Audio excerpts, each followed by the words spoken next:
মাসের ব্যবধানে অস্বাভাবিক হারে বেড়েছে নিত্য প্রয়োজনীয় পণ্য, আটা, ময়দা, চিনি এবং পোলাও চালের দাম।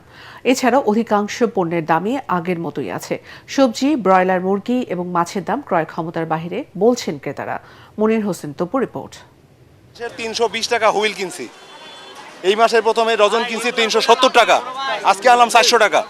আমার বেতন 1 টাকা বাড়ছে। পোলার চুল কিনছি 160 টাকা, এখন 230 টাকা। আর ওনা টিভিতে বসে কি করতেছে, টিভিতে বসে বলতেছে কোনো জিনিসের দাম বাড়ে নাই, আমরা কোনো মতো দালালি নেই। বাজার করতে এসে এই ক্রেতার মতোই দিশেহারা অনেকেই। পণ্যের দাম এতটাই চড়া যে আয়ের সাথে কুলানো যাচ্ছে না। আমরা দুইজনে চাকরি করি, যে কারণে টাইম পিরিয়ডে চলা যায় আর কি, এছাড়া না।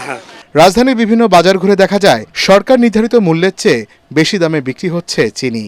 এই পণ্যের 50 কেজির বস্তায় 300 থেকে 400 টাকার মতো বেড়েছে বলে দাবি খুচরা বিক্রেতাদের। এক শ্রেণীর কিছু অসাধু ব্যবসায়ী আছে, তারা কি করে, তারা মার্কেটে একটা ক্রাইসিস সৃষ্টি করে। হঠাৎ করে চিনির অবস্থাটা এরকম হয়ে গেছে।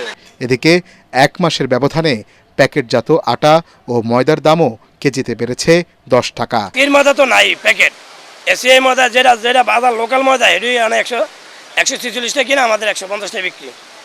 আর তেল এটি আগে রেডি আছে, তেল কোনো বাড়ে না, তেল গত সপ্তাহে যে রেট ওখানে এই রেট। এদিকে অস্বাভাবিক হারে বেড়েছে পোলাওয়ের চালের দাম।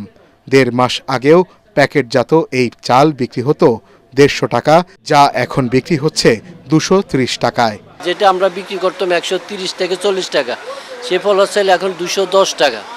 তো পোলার চালটা বাজারটা বেশি, এটা যদি সরকার যদি দেখে ক্ষতি দেয়, কেন বাড়লো এত টাকা দাম বাড়ছে, এক বস্তা চাইলে 2500-3000 টাকা বাড়ছে।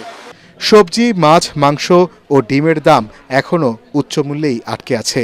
ব্রয়লার বিক্রি হচ্ছে 190 টাকা কেজি, ডিমের ডজন 140 টাকা। মনির হোসেন তপু, এটিএন বাংলা, ঢাকা।